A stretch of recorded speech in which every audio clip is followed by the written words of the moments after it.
Hi, friends. I am so excited to be here with you today.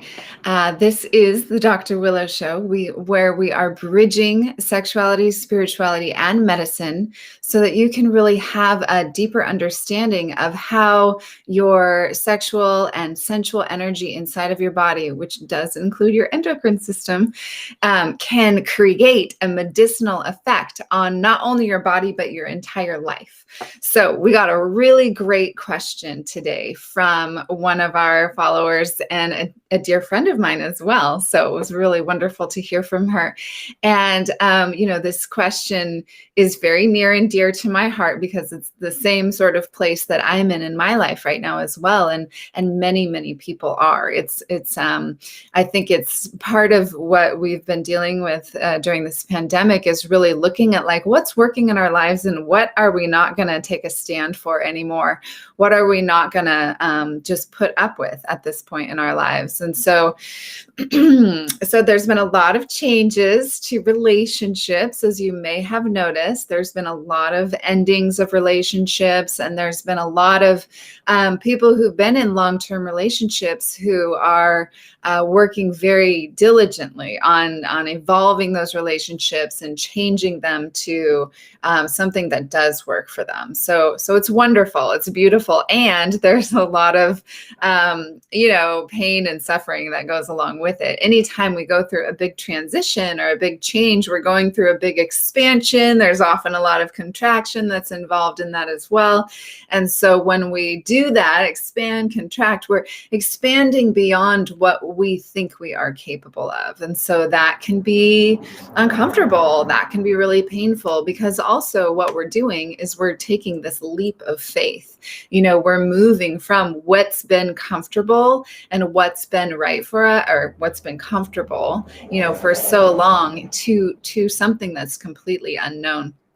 So if you have recently been through a breakup, I'm specifically talking to you, or if you've been single for a very long time, I'm specifically talking to you, or if you feel just like you're totally alone inside of your relationship, I'm specifically talking to you too. So this class is really like how to satisfy your desires by yourself. Because let's face it, a woman who shows up in the world, who's fulfilled, who's fully satisfied, who's in her mojo is attractive. And you want to hang out with her and you want to get to know her. And she magnetizes opportunities and lovers and things very easily into her life. So being able to satisfy your desires on your own and to really fulfill yourself in that way is super importante, okay? So if you've been single for a period of time or for a very long time, or if you just feel really lonely inside of your relationship, this is your opportunity to begin to empower yourself as an individual, as a sovereign woman, as a person who lives by their own autonomous truth. Okay.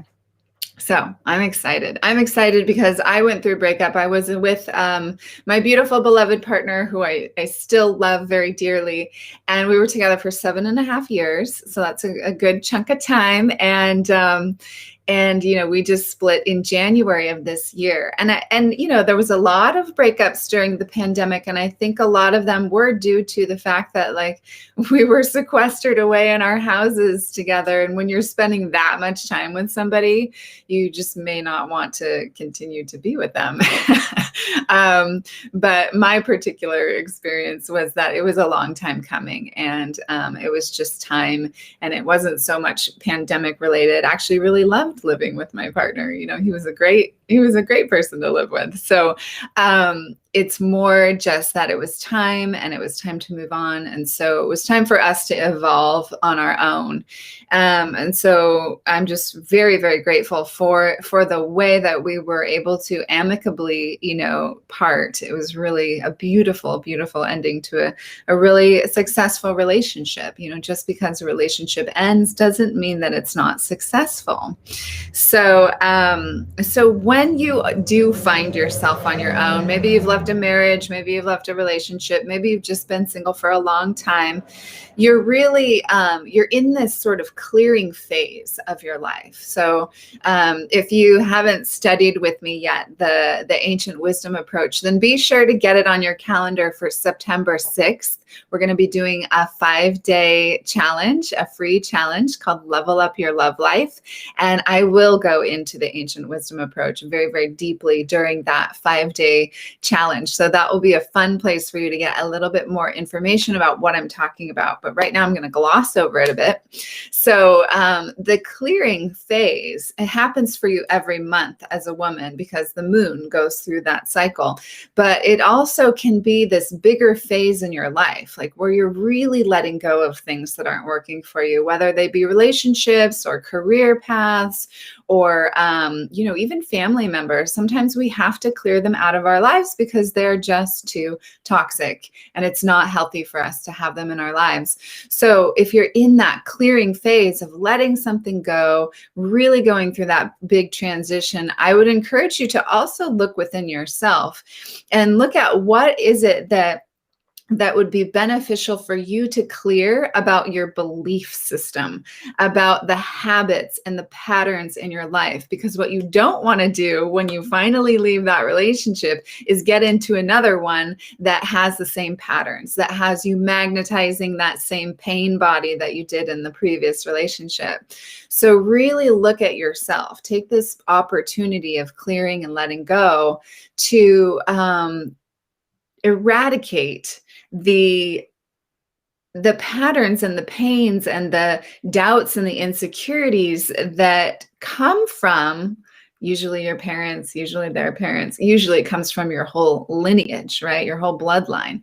But you can also trace it back to when you started to believe these things in your life, usually very young and definitely in your teens.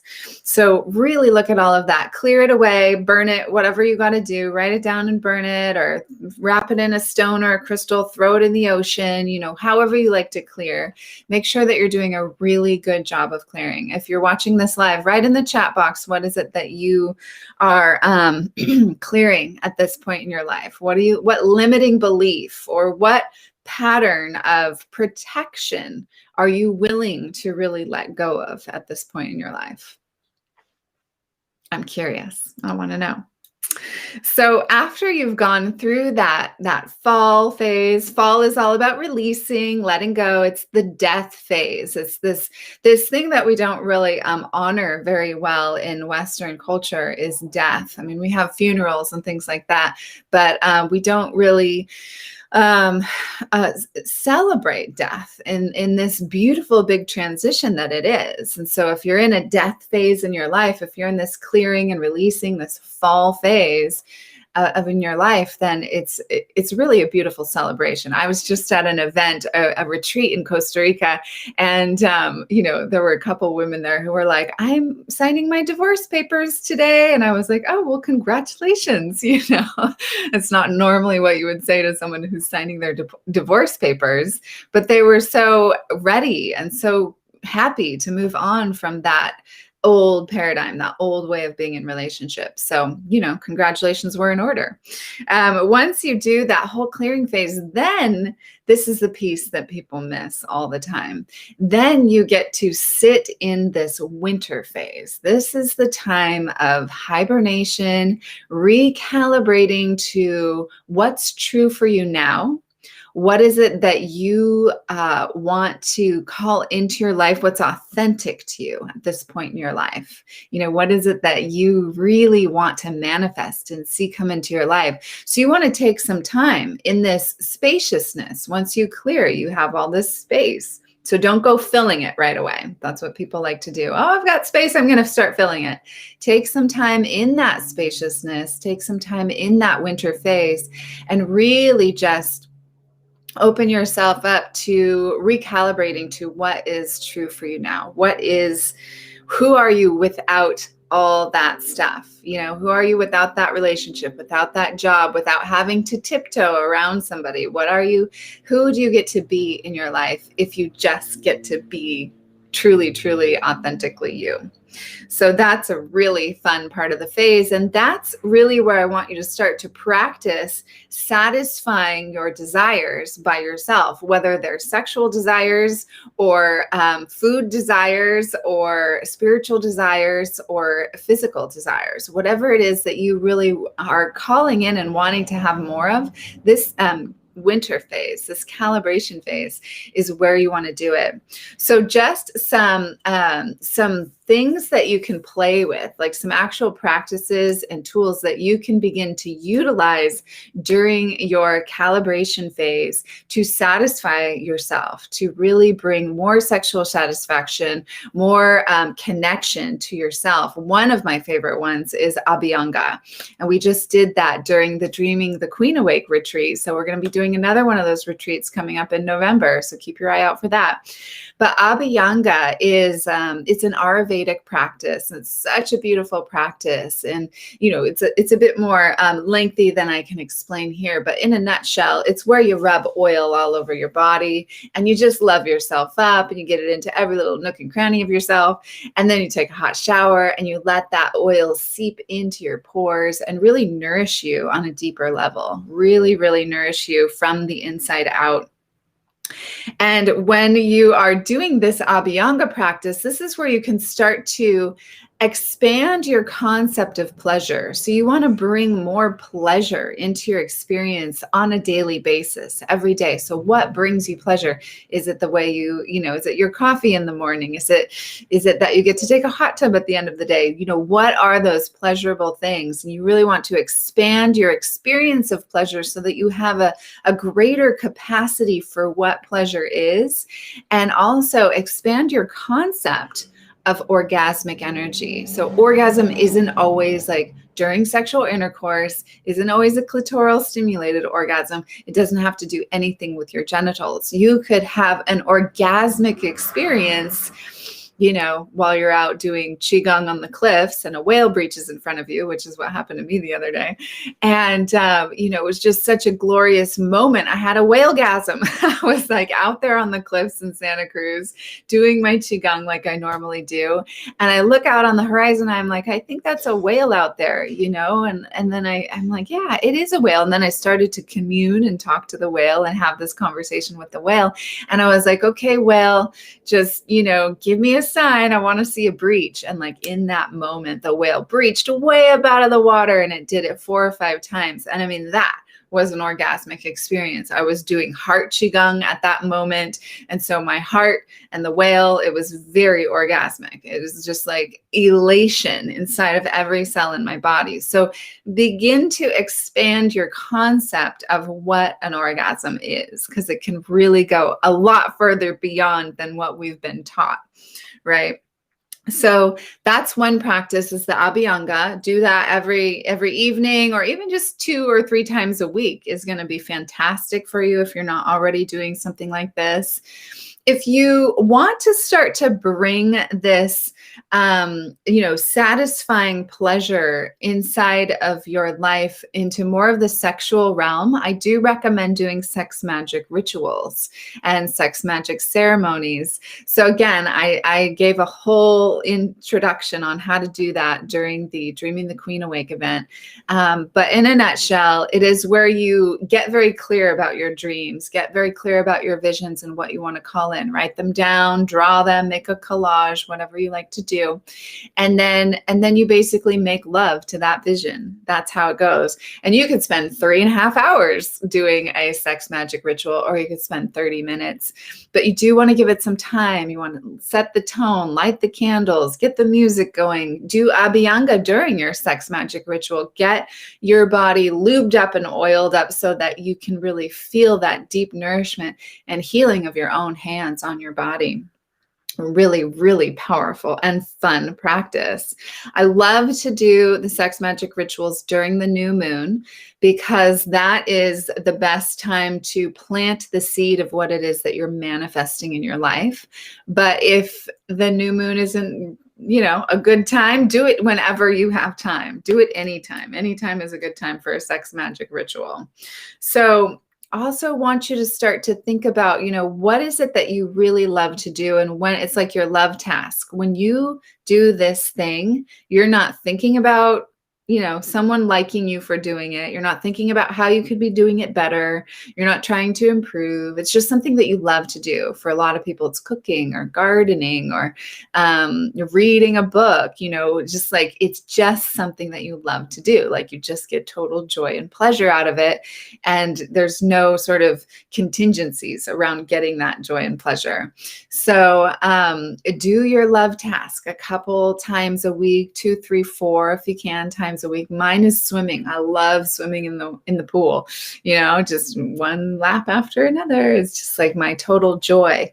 So find your love task and do them as much as you can. You can have like little teeny tiny love tasks, like I actually really love flossing my teeth. I think it feels amazing, and I do that one every day. So little things like that.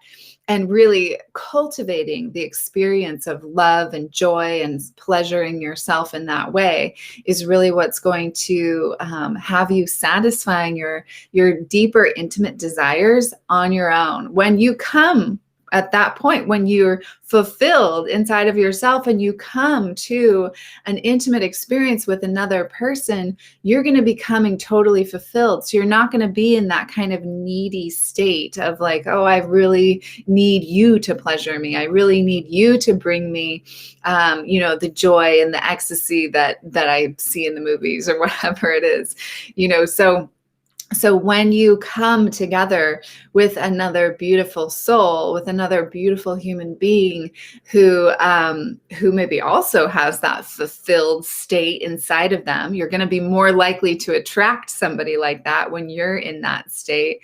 When you come together, you can really start to feel that there's no rush. There's no rush to get to some end goal. You don't have to know what they're going to be for you. You don't have to get to the sex. You don't have to get to the orgasm. You don't have to get to the ring on your finger. Like you can be more in your sovereignty and more secure inside of yourself so that you can really take your time with that person. And that's where this sort of tantric experience between two people can begin to grow, because there's this way of being with the energy of yourself and another person in that moment. There's never going to be another moment like that. There's never going to be that specific energy between you and that person ever again. And so when you can really be present with that energy and present with that experience with that person, that's where the magic happens. That's where things begin to unfold. Realizations start to occur, old beliefs and patterns start to fade away in a really, really beautiful way, because when you're with another person, they're your mirror. They're the one that you're looking into as a reflection of where you're at now in your life. So take time during that calibration, that winter phase, hibernation, to really discover what it means to pleasure yourself and to bring more joy into your life. Like, what brings you joy? So with that, my friends, I'm sending you all tons and tons of love and light. We are so excited because next week we actually pushed our workshop out. Leah Piper and I pushed our workshop out. So it's going to be next week, Thursday at 5 o'clock, 5 to 7:30, and next Thursday, the 19th. So yeah, do join us for that. We'll pop a link in down below, and we're going to be really going into some fantastic self-pleasuring practices with the jade egg. We're going to be going into some really powerful knowledge and wisdom around your tantric turn-on type. What type of person are you? Like, how do you get turned on? Do you need a little bit faster, stronger, rough and furious, or do you need a little bit slower, softer, more energetic? So all are good, but we just want to know what you are so that we can really honor that inside of yourself. And so also you can recognize what that is in your partner so you can honor and be true to them as well. All right. Sending you tons of love and light. I'll see you real soon. Namaste.